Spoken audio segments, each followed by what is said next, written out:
When I bought the house on Willow Creek Lane, I thought I was leaving behind the stress. 37 years in civil engineering, most of it in public infrastructure, had worn grooves in my back and deeper ones in my mind. Bridges, flood control systems, levees, all built to endure time pressure and the unpredictability of nature. But nothing prepared me for the kind of arrogance I would face from people whose only engineering experience came from Pinterest boards and neighborhood gossip. The neighborhood itself was lovely on the surface, stately homes with wraparound porches, manicured lawns, and friendly dog walkers who waved with coffee cups in hand. I moved in after Margaret passed away. She had always wanted a place like this, quiet green with a creek running out back and deer that came at dusk. It was the kind of peace I owed her, even if I could only enjoy it alone.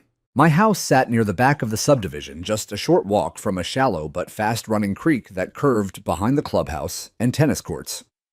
A narrow wooden bridge had once connected both sides of the neighborhood, but it had been damaged during last year's flood. Not surprising, it was built in the 80s, with untreated timber and zero hydrologic modeling. I remember walking past it that spring and thinking, this thing won't survive another season. Then one morning in mid-April, I saw trucks. Big ones dump truck cement mixers and unmarked contractor van, and men in hard hats unloading precast slabs and steel bars, like they knew exactly what they were doing. That's when I saw her. HOA President Karen Metz. Red lipstick at 9 a.m., phone in one hand, clipboard in the other, barking orders, as if she were running the Army Corps of Engineers. I approached with a smile. New bridge. She looked at me like I'd asked if she sold Girl Scout cookies. Of course. We're upgrading the community, modernizing access to the park. Didn't you read the newsletter? I must have missed that. I replied, eyes drifting toward a pile of rebar. Who's your structural lead? She blinked. We're using Mid-County Projects. They did the gazebo roof and the clubhouse repaint last year. A chill passed through me. They do civil engineering. Bridges specifically. Flood-rated crossings foundation, anchoring channel span calculations, that kind of thing. She raised an eyebrow. Why would we need that? It's a footbridge. Footbridge or not, it's crossing active water, I said calmly. You'll need anchoring specs, elevation models, probably a hydrology report depending on county standards. And permits, especially permits. Karen smiled in a way that women do when they're about to insult you while still pretending it's a compliment. Thank you for your concern, Mr. Landry, but I think the HOA can handle a little bridge. A little bridge. That phrase would echo in my mind over the coming months like a premonition. That night, I dug up everything I could on Mid-County Projects. It didn't take long. They had 2 unresolved safety complaints with the state licensing board. Their founder had been sued in 2019 for code violations on a footbridge that collapsed in Lakefield. No deaths, thank God, but a teenage girl had broken her pelvis. The name on the contractor's license didn't match the name on the trucks. I printed it all out.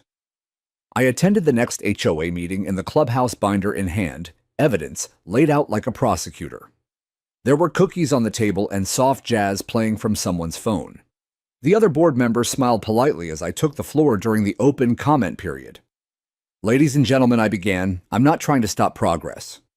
But I've spent nearly 4 decades designing structures like the one you're building, and I can tell you based on what I've seen that this bridge is a disaster waiting to happen.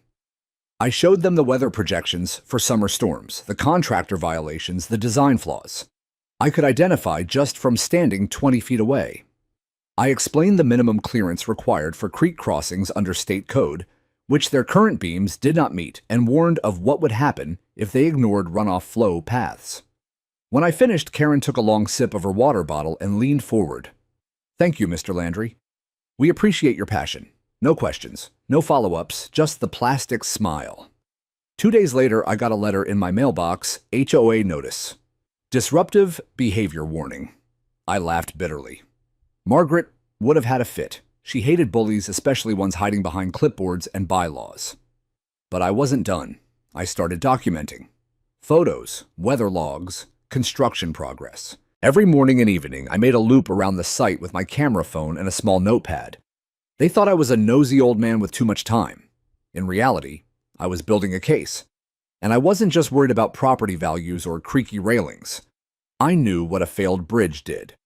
I'd been the lead consultant on 2 state-level investigations, one involving a pedestrian overpass collapse that nearly wiped out an entire festival. Water didn't care how confident you were. Concrete didn't care how beautiful your HOA brochure looked. Nature waited. And when it moved, it did so without warning or mercy. That bridge wasn't going to hold, and Karen Metz was going to learn that the hard way. The morning after I received the warning letter, I stood at the edge of the construction site, arms crossed, coffee cooling in my hand. From where I stood, I could see one of the new support pylons already tilting slightly. The base was embedded too shallow into the creek bank, which had a clay substructure bad news during flood season. I'd seen this happen in flood-prone areas near Carthage County, the clay shifts when saturated like a thick soup beneath concrete giving way under pressure. But the HOA didn't want to hear any of that. Karen especially didn't. I wasn't the only one concerned. My next-door neighbor Henry, a retired math teacher, leaned over our shared fence later that day and asked, "Didn't that contractor have some sort of legal issue?" I nodded. Mid-county projects, 2 citations, 1 lawsuit, no licensed engineer on file. Henry whistled low. And they're building something meant to withstand floodwater. That's the plan, I muttered, watching another slab being craned over. If it holds together through spring runoff, it'll be a miracle. The construction continued quickly, almost suspiciously so. No rain delays, no inspections that I could see. Just a parade of laborers working long hours and a project manager named Clyde, who seemed allergic to clipboards, but enthusiastic about cutting corners. Rebar sat in the open rusting. Concrete was poured without moisture barriers. And worst of all, they placed support beams just low enough to get completely hammered by rising water, especially if debris got caught underneath. The clearance was a joke. I emailed the county's Department of Public Infrastructure anonymously. Attached photos, GPS tags, an outline of what I observed. No response. A week later, I got another letter from the HOA, this one informing me that my garden gnomes violated visual uniformity standards. I'd had them since Margaret and I were first married. Each one represented a city we'd visited together: Paris, Dublin, Kyoto, Santa Fe. The letter felt personal, like a pointed reminder that I was no longer part of the conversation. Karen started walking the neighborhood more often. Not like a neighbor, though, like a sheriff. Clipboard in hand, she'd take notes in front of a homes, whisper to board members, and smile tightly when she passed me. The bridge project became her pet accomplishment. Every HOA email was littered with photos of the progress. Connecting our community, she called it. There was even talk of a ribbon-cutting ceremony in May. She wanted press coverage, local news, a drone photo. What she didn't want was scrutiny. At one point, I ran into her at the clubhouse parking lot. I'd been on my way back from picking up a prescription. She was talking animatedly to 2 board members about installing new planters on the bridge. I approached slowly. "Karen," I said evenly, "I'd really encourage you to call for a third-party inspection before the final pour." Her smile didn't break, but her tone sharpened. "Mr. Landry, we've consulted professionals. May I ask who Mid-County has done an excellent job? And frankly, we've had enough of your interference."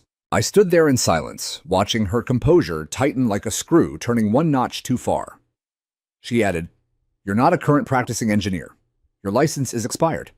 And unless you're filing an official complaint, this conversation is over." That stung more than I let on.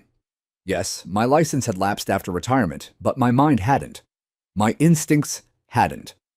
She treated me like a relic, someone to be humored, then dismissed. But I wasn't doing this to win arguments. I was doing it because I'd spent my whole life learning what happens when warnings go unheeded. After that day, they put up temporary fencing around the bridge, even though it wasn't required. Not for safety, for visibility control. It was clear they didn't want anyone else nosing around. But I still documented everything even from a distance. I had a telephoto lens and patience. A few days later, during an HOA newsletter email, I saw a familiar phrase. "We are proud to unveil the new Willow Creek Bridge, a symbol of strength, unity, and progress. Strength, unity, progress.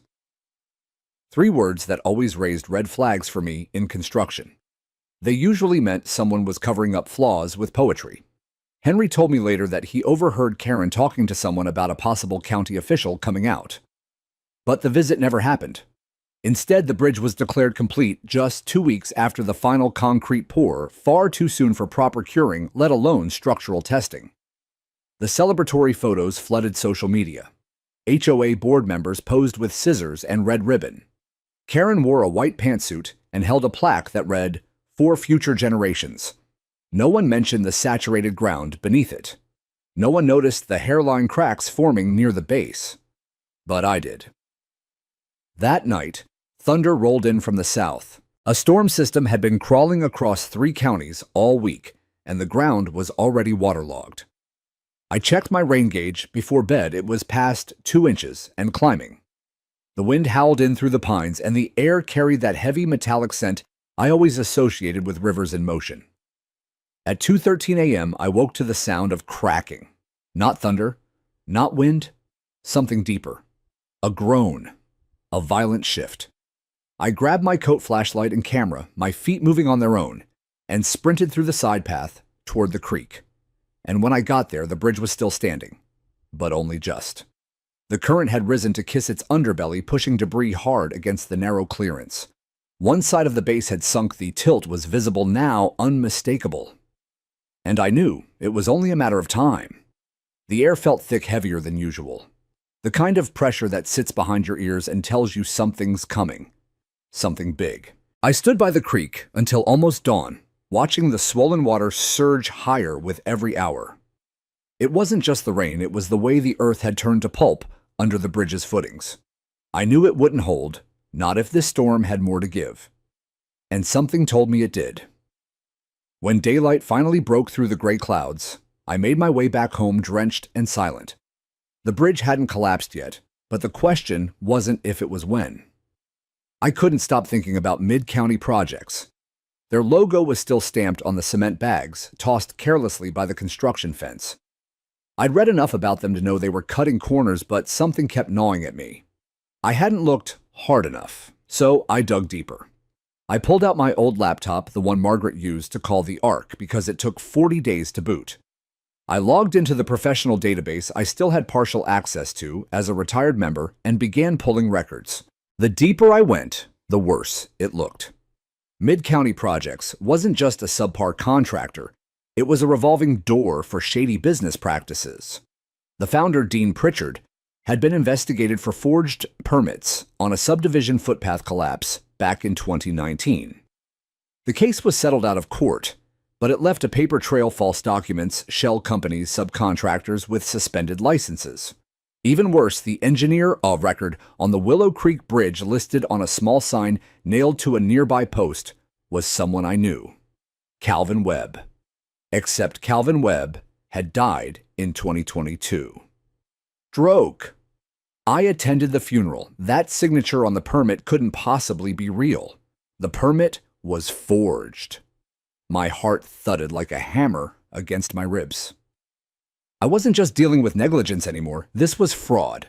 Dangerous, life-endangering fraud. I immediately forwarded everything I had: the false signature, past violations, photos of the cracking pylons, to the county's Public Infrastructure Compliance Office.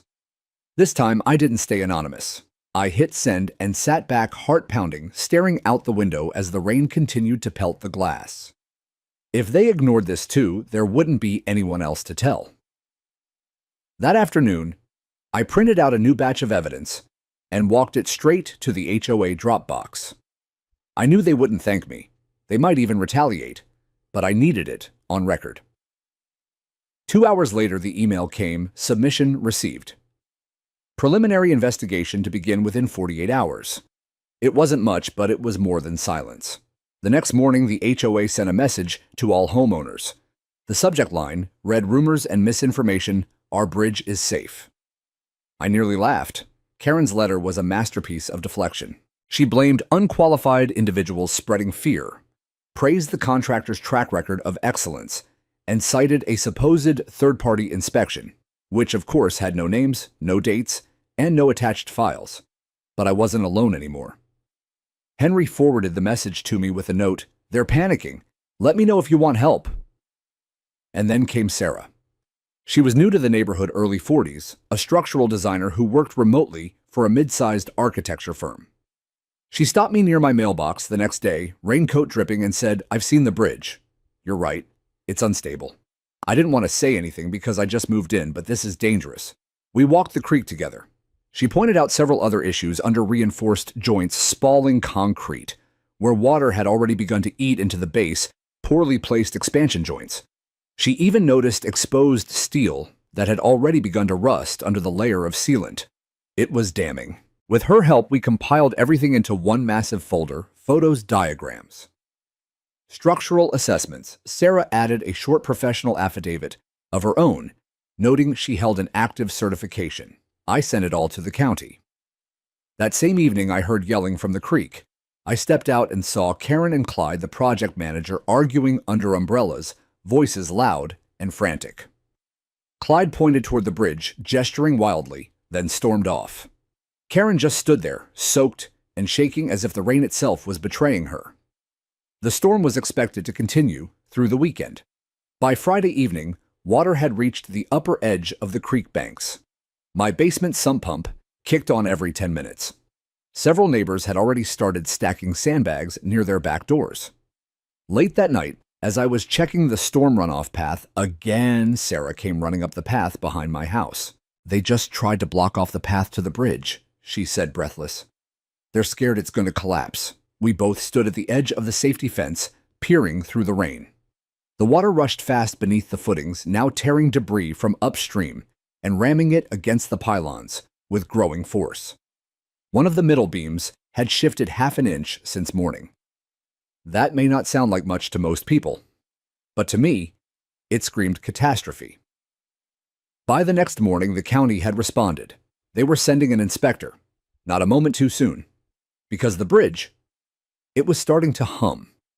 That's a sound you never forget: the low, oscillating vibration of concrete under strain of steel beginning to lose its memory.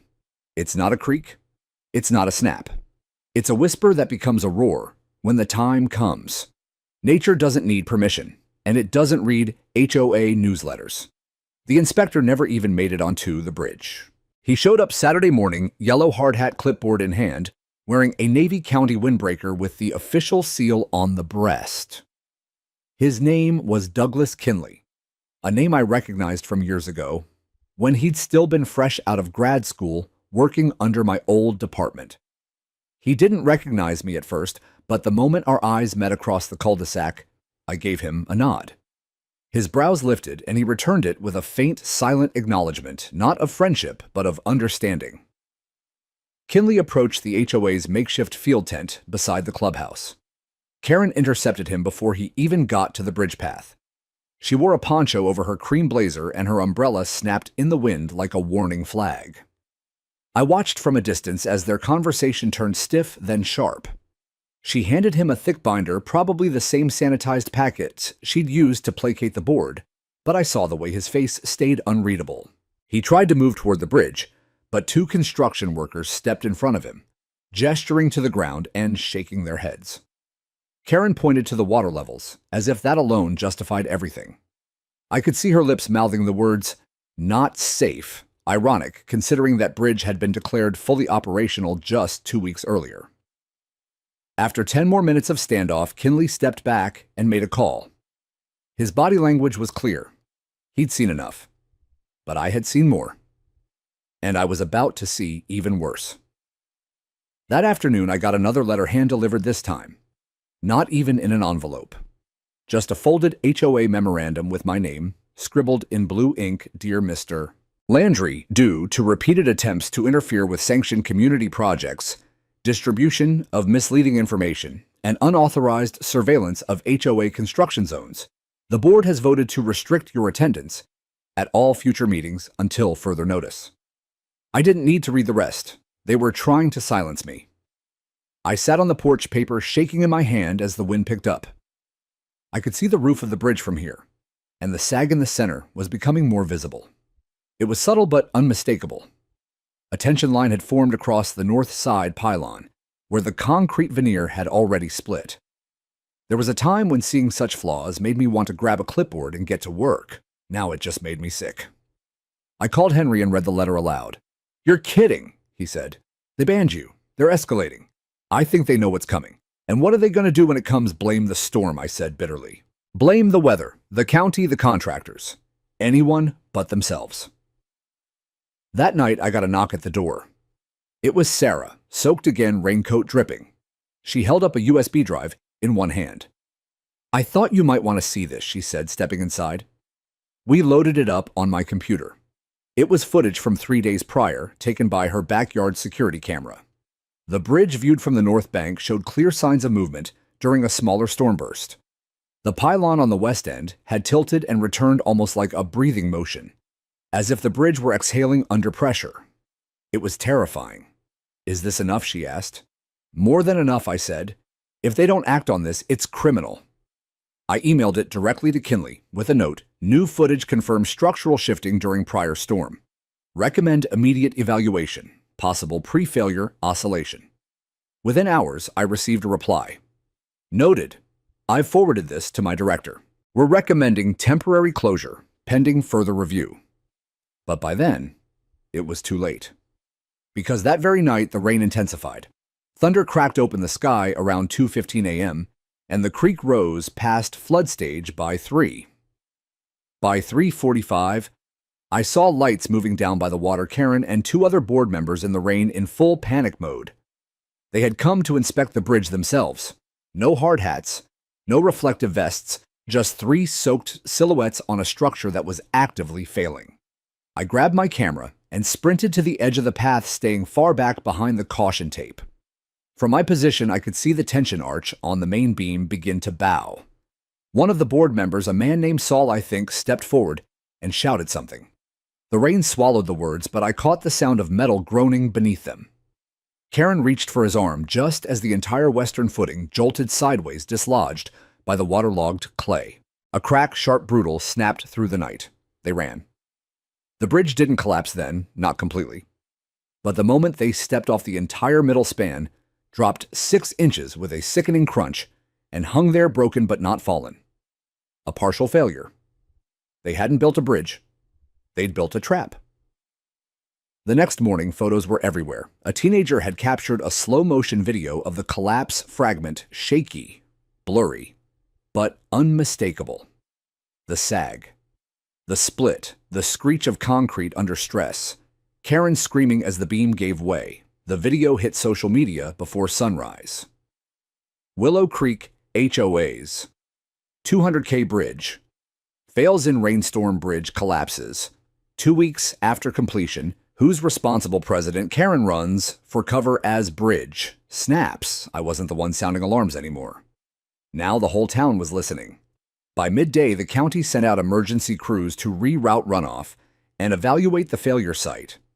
A forensic team showed up by 2 p.m. I recognized the insignia on their jackets: Structural Oversight Division. Serious people. I received a voicemail from Kinley around 5 hours. "Mr. Landry, we're calling to formally request your presence for a technical interview and possible testimony. Your experience and observations are, well, they're critical now. Please call me back as soon as possible." Karen didn't show her face that day, but her name was everywhere, and her bridge. It was the only thing more broken than her reputation. The house shook that night. Not from wind, not from thunder, but from something deeper, like the ground itself was groaning beneath us. The storm had no intention of slowing. It surged through the trees, howling across rooftops like a freight train in the dark. Willow Creek, normally a peaceful stream behind my backyard, had transformed into a violent, snarling river, swollen beyond its banks and foaming with debris. I sat at the window, flashlight resting on my lap, a cold cup of coffee in my hand. Every few minutes, I turned my eyes toward the collapsed bridge, now barricaded by caution tape and sandbags. It hung like a wounded animal, mid-span, dropped, deck cracked, twisted rebar jutting out like ribs. My phone buzzed just after 8:00 p.m. It was Sarah. It's getting worse. The lower half of the park is underwater. Should we warn people? I hesitated. Not because we shouldn't, but because it shouldn't be our job. That's what infuriated me. The HOA had ignored our warnings. Karen had silenced anyone who raised concern, and now they were silent. No emergency email, no coordinated response. Just fear, real mounting fear, spreading from porch to porch like a contagion. By 8:45, I was pulling on my rain gear. I left the house with a portable radio, a headlamp, and my notebook. I didn't tell anyone where I was going. Didn't need to. The creek was calling. I followed the path behind my yard, past the collapsed bridge, and deeper into the flood zone. Water lapped at the edge of the soccer field where the children used to play. The playground was submerged up to the monkey bars. Debris, branches, cans, someone's trash bin rushed past like missiles in the current. That's when I saw them. A family husband, wife, and 2 kids standing on the wrong side of the creek, stranded on the far bank near the picnic pavilion.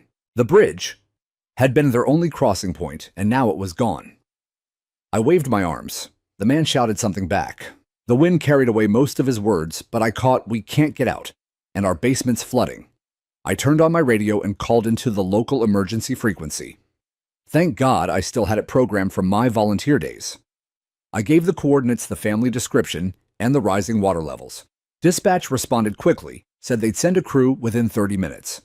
Back at the main path, I found Henry and Sarah already helping others set up temporary sandbag walls behind their homes.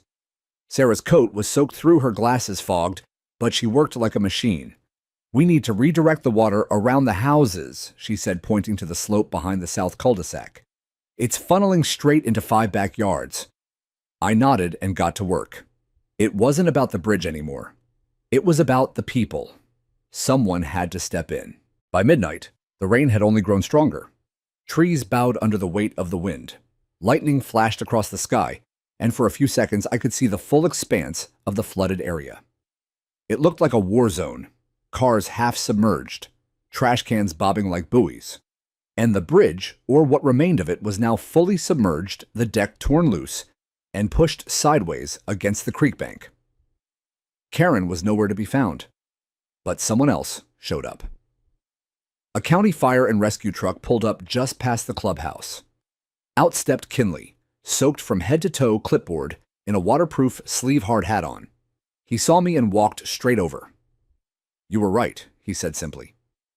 I didn't answer. I just pointed to the creek. He took a long look, nodded to himself, then added, "We've classified it as a structural failure due to code violations and unpermitted construction. This should have never been built. I tried to stop them. I know. And now we're calling in state infrastructure and emergency services."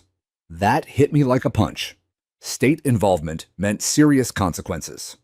Financial audits, liability lawsuits, even criminal negligence charges if it could be proven the HOA deliberately ignored code, which, given our documentation and the forged permit, seemed more than likely. He looked down at the crushed structure in the water.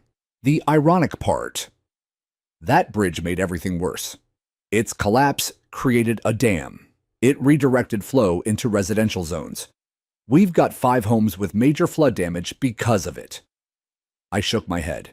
They called it progress. Kinley turned toward me, voice low. "Will you testify?" Officially, I didn't hesitate. Yes. The next morning, the HOA emergency meeting was called. Not by Karen, by the Vice President Thomas Greeley, a soft-spoken man who had clearly been out of his depth for months. The meeting was held in the gymnasium of the local school because the clubhouse had been partially flooded. Over 70 residents showed up, many still wearing boots and soaked jackets, faces drawn with exhaustion and disbelief. Thomas took the mic. "Neighbors, we failed. The bridge project was rushed. Warnings were ignored. And now we're facing consequences that affect every one of you." He paused, scanning the crowd. "I have asked Mr. Landry to speak on the structural issues. He is here not as an accuser, but as someone who tried to protect this community." A murmur rippled through the crowd as I stood. Some heads turned. A few people clapped softly. I didn't prepare a speech. I didn't need one. I spoke from experience. I spoke from grief. I spoke from the part of me that had once buried a colleague, after a collapse like this, that had once held Margaret's hand, in a hospital waiting room praying for survivors. And when I finished, it was quiet. No applause. Just silence. And that silence said more than words ever could. The silence in that gymnasium clung to the air like fog. I stepped down from the makeshift podium, hands still trembling not from fear, but from the weight of it all. For the first time since moving to Willow Creek, I wasn't dismissed, corrected, or belittled. I was heard. But the relief was short-lived because even as I spoke, the storm outside was building into something far more brutal than we'd anticipated. The emergency siren started less than an hour after the meeting. At first, it was a low, distant wail, like something rising from underground. Then came the cascade of automated calls alerts, pinging across residents' phones' flash flood warning, seek higher ground. By the time I reached my front porch, the water had begun breaching the lowest point on Willow Drive. I could see the streetlights shimmering in shallow water, reflecting off the rapidly forming current that twisted down the hill like a silver snake. The homes closest to the creek were already surrounded. Sarah's house was one of them. I didn't think. I grabbed my flashlight, my boots, and my rain gear, and I ran. By the time I got there, Sarah was on the roof. "I can't get to the back door," she yelled over the wind. Her garage had already taken on water. The foot of the driveway had turned into a riverbed, fast and churning, laced with sticks, fence panels, and garbage bins. I tried the front porch, but it was slick with moss and moving water. I circled to the west side and found the utility box. Thank God for military-grade rope. I tied one end to a tree and looped the other around my waist. With every step toward the porch, the water tried to lift me from the earth like it wanted to erase me. When I finally reached her porch beam, I pounded the siding. "I've got you," I shouted. I saw her face appear over the ledge of the roof, eyes wide behind her glasses, breath heavy. It took 20 minutes, but we got her down. I held the rope. She repelled using knots I showed her in the moment. When her boots finally hit the muddy ground beside me, she collapsed into my arms, soaked, shaking, but alive. We barely made it to high ground when the creek finally swallowed what remained of the bridge. I heard it more than I saw it, a wrenching metallic crack like bones breaking underwater. Then a roar as the central slab sheared from the rebar and dropped sideways into the current.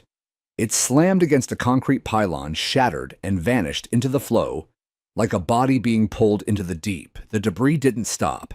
Fallen trees from upstream hit the remains like battering rams. Segments of the railing, chunks of sidewalk, even the concrete planter boxes Karen had insisted on installing, they all went with it carried off toward the park, and ultimately, the neighborhood's lower drainage basin.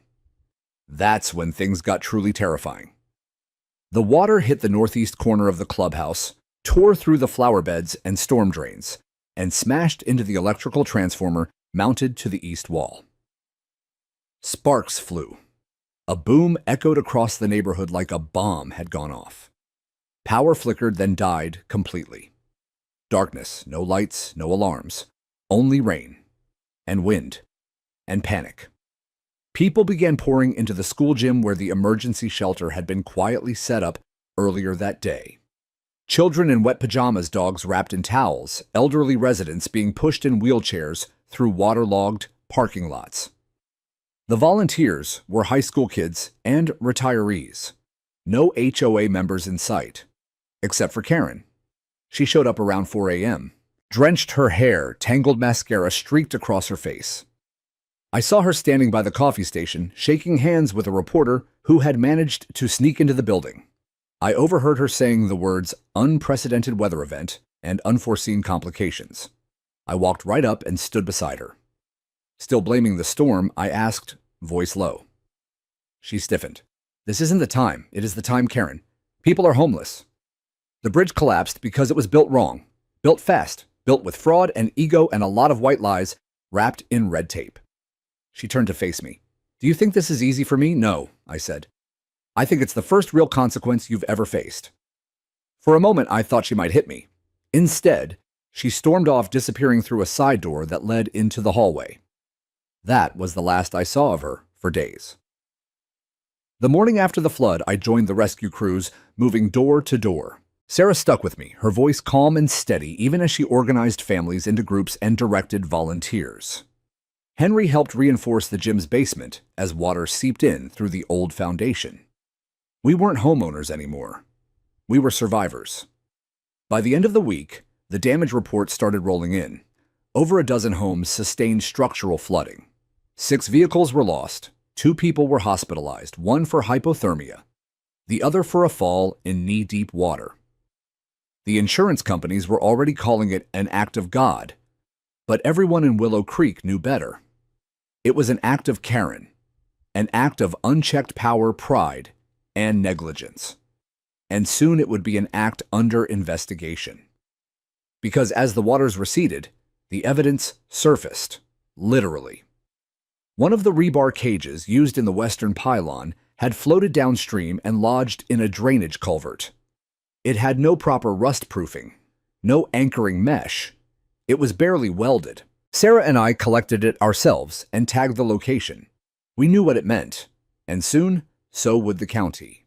By the following Monday, the sun had returned, but the air was still heavy with loss. Willow Creek was quiet in a way I'd never heard before, not peaceful, but paralyzed. People tiptoed through mud-soaked driveways, dragging wet carpet to the curb, stacking ruined photo albums and children's toys beside mangled fence posts. The smell of floodwater clung to everything: rot, mildew, decay. Hope, if it existed, had gone into hiding. But in the silence, something else stirred accountability. That morning, the county held its first official press briefing. Sarah and I watched from the back of the room, standing shoulder to shoulder beneath the fluorescent lights of the old community center. The room was packed with reporters, residents, even 2 state representatives. The collapse had made the evening news across 3 counties, and now the story was beginning to unravel at a pace Karen couldn't control. Kinley stepped up to the podium, calm, precise.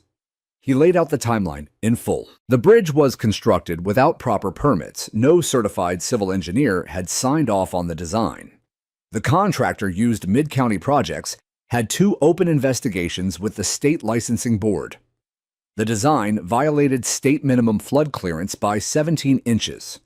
And perhaps most damning, the permit on file included a forged signature from a deceased engineer. There were audible gasps. Someone dropped a pen. I felt Sarah exhale beside me. And then came the final statement: the HOA board, including President Karen Metz, will be referred for civil review and possible criminal liability under Title 944B public endangerment through unauthorized construction. Karen wasn't at the meeting, but she was watching. The very next day, the viral videos started circulating. They weren't just footage of the bridge collapse anymore. Somehow, someone, likely one of the teens who had helped with sandbags, had uploaded a compilation of Karen's worst moments, caught on residents' security cameras. Her shouting at volunteers, brushing off neighbors, a video of her during the rain yelling into her phone while the bridge sagged behind her. The internet did what it does. HOA Karen versus the flood. How not to lead during a disaster. HOA bridge fails. Karen blames rain.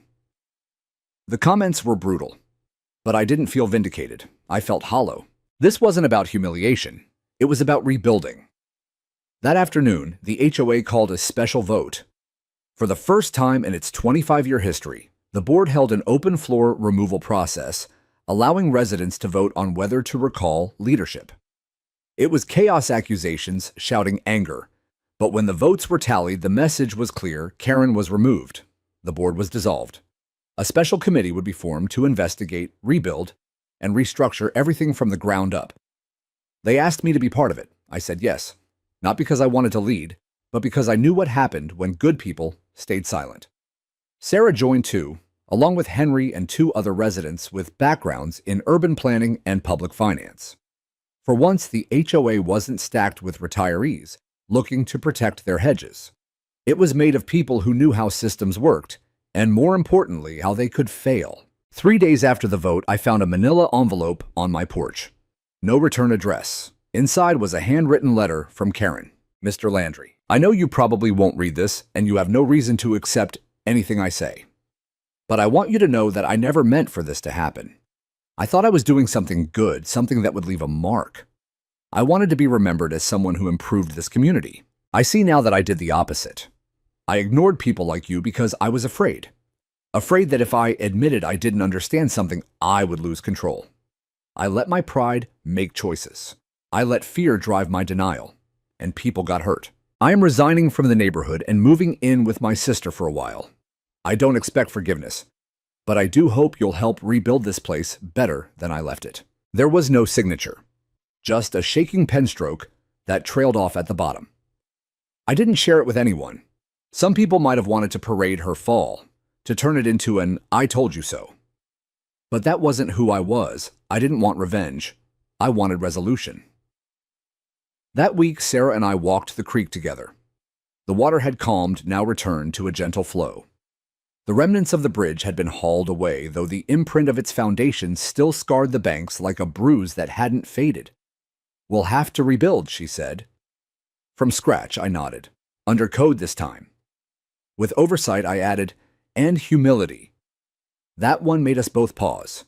We stood there in the wind, watching leaves drift across the surface of the water, the golden light of dusk catching on the ripples. It wasn't perfect.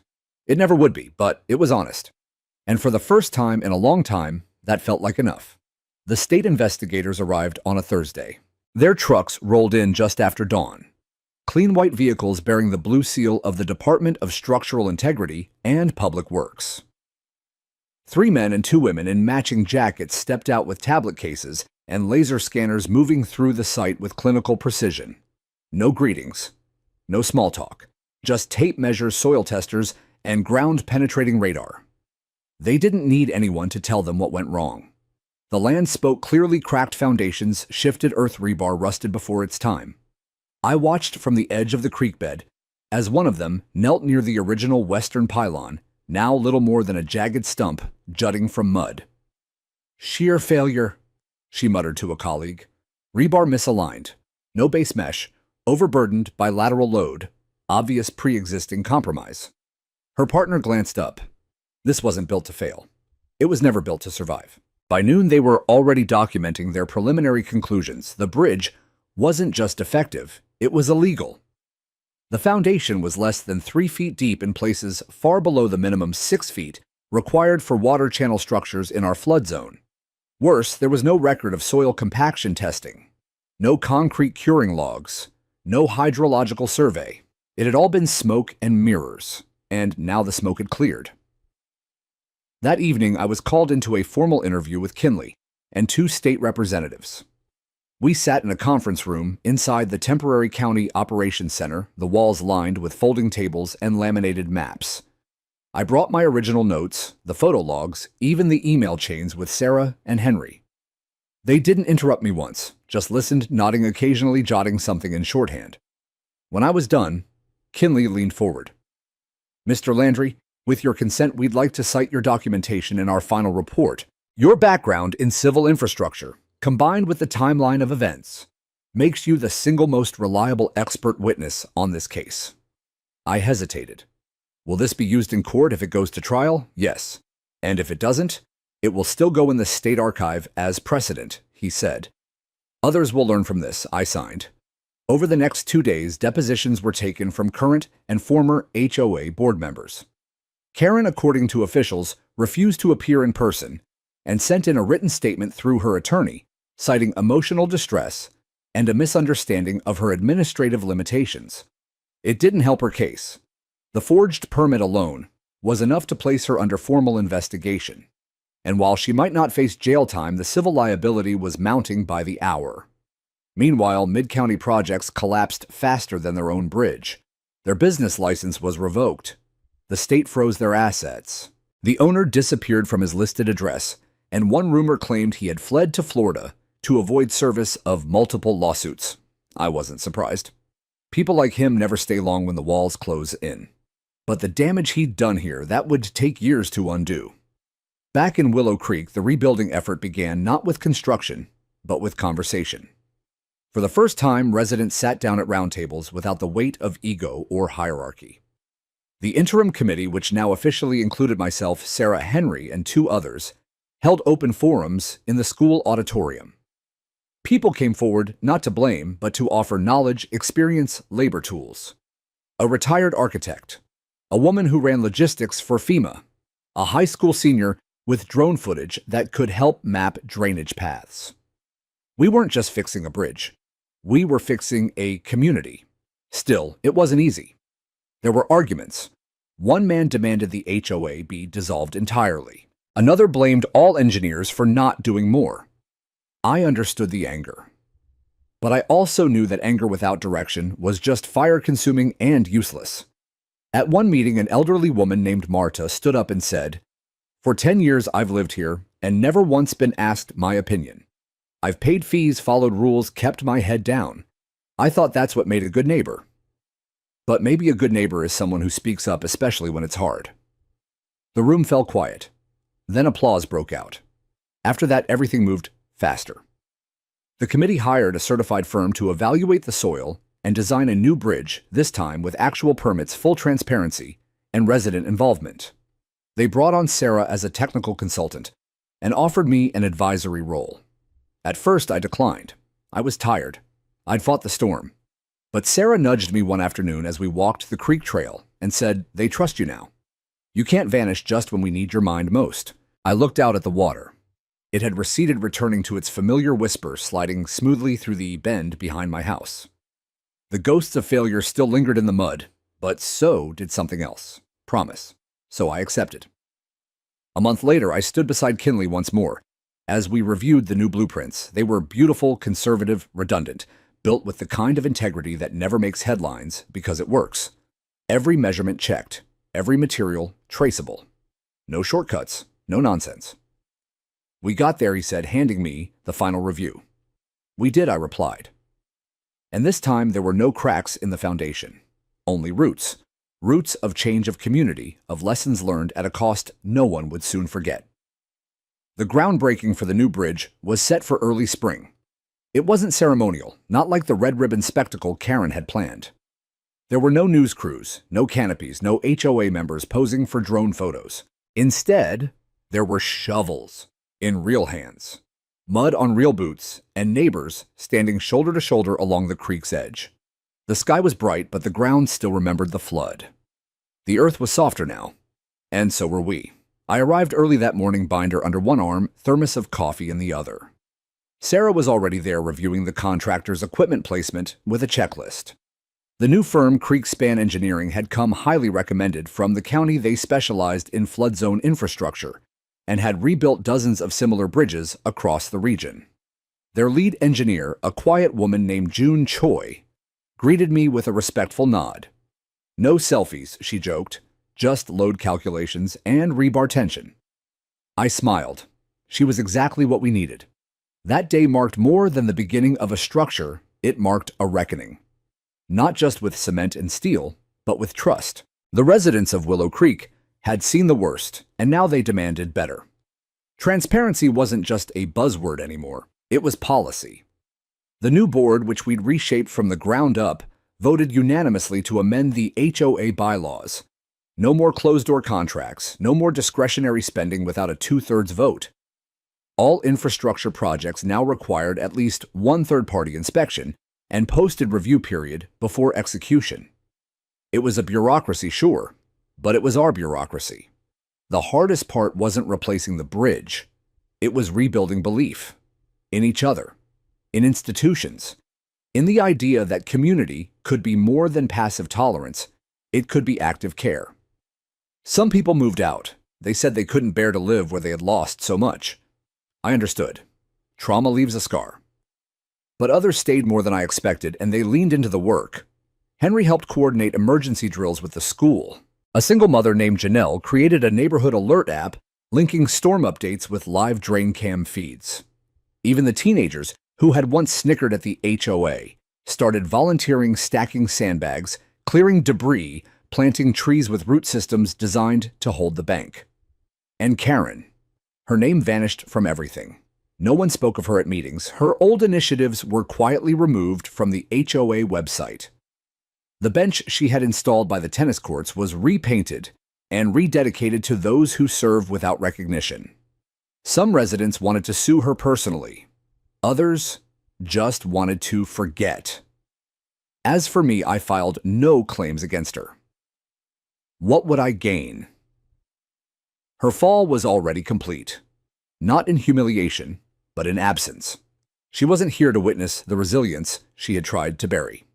1 week before the final concrete pour, I was asked to give a talk at the community gathering. Just a few words, they said something about moving forward.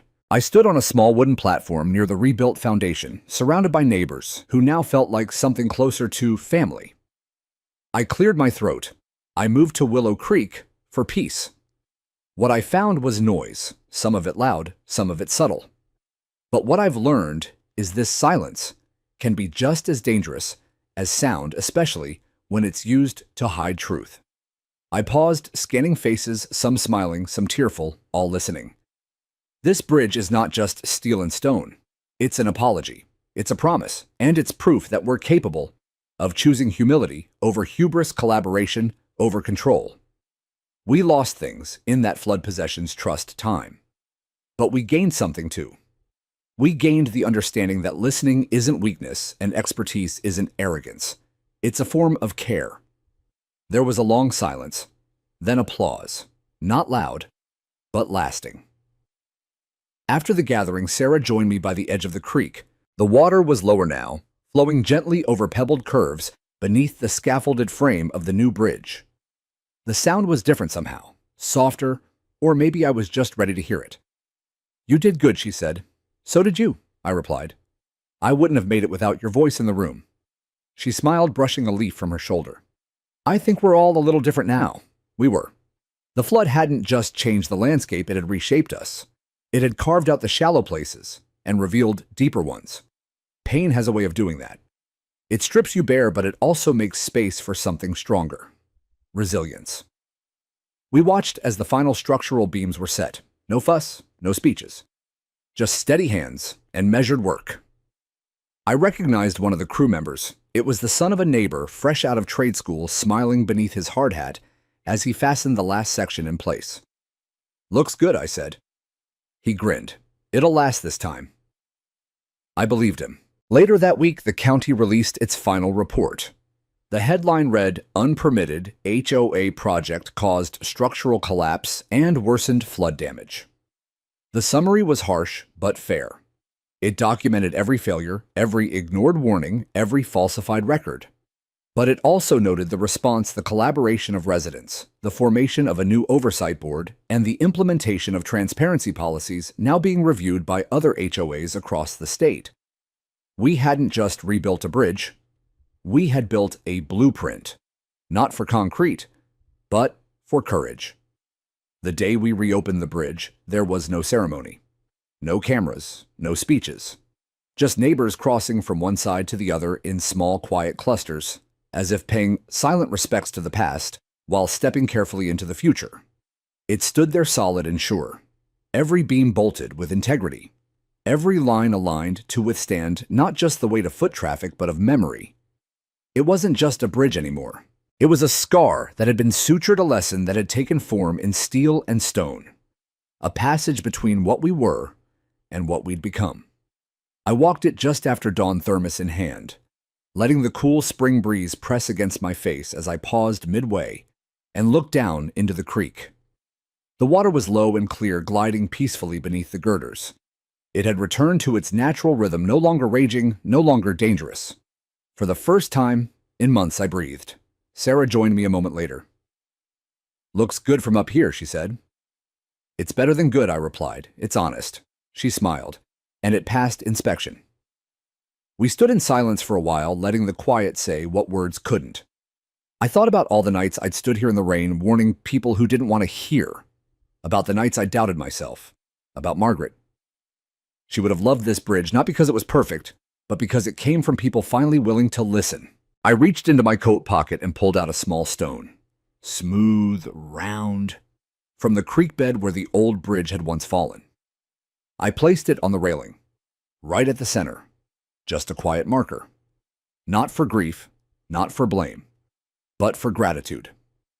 Later that week, I received a formal letter from the county. "Mr. Landry, in recognition of your service to the Willow Creek community and your contribution to public safety, the Department of Infrastructure would like to extend a permanent advisory role within the Regional HOA Oversight Board. Your knowledge and leadership have already influenced policy at the state level, and we believe your voice can continue to ensure that what happened in Willow Creek never happens again. I didn't expect to cry when I read it, but I did. Not because of the title, not because of the recognition, but because it meant something finally shifted. Somewhere in the system, someone decided that listening to experience mattered. That silence wasn't safer than truth. That lived knowledge was not obsolete. I accepted, of course. I even asked Sarah if she'd co-chair a citizen advisory panel. She agreed, and together we started helping other neighborhoods review their infrastructure projects. We weren't policing them, we were guiding, showing them how it could be done right, how it should be done. The story of our bridge spread farther than we imagined. Local papers ran retrospectives. State legislators cited it in hearings about HOA reform. Even national networks called once or twice wanting an interview. I declined most of them. Some stories don't need television. Some stories live best in the hearts of those who lived them. Months later, I stood again on that bridge as summer bloomed around us. Children biked across the span, laughter trailing behind them. A man jogged past with his dog. A young couple pushed a stroller, pausing to take a photo near the edge. Sarah walked up beside me. Feels different now, doesn't it? It does. Stronger? I looked around, at the trees growing tall again, at the water, running clear, at the people crossing freely from one side to another. Yes, I said, stronger. There was healing here, not flashy, not sudden, but real. I saw it in the way neighbors stopped to talk longer at mailboxes, in how residents left porch lights on during the storm season for the houses next door, in how no one used the phrase just a bridge anymore. I never wanted to be the guy with the clipboard again, the old man shouting about flood codes. But now I didn't have to be. I was part of something bigger than warnings and worries. I was part of resilience. And maybe that's what home is: not a house, not a neighborhood with painted fences and bylaws, but a place where people grow into each other, where pain becomes a foundation, where what breaks is not the end, but the beginning of something built to last. Margaret would have said it best. The strongest things aren't loud, they're steady. This time we built something steady, and I finally slept easy, knowing it would stand.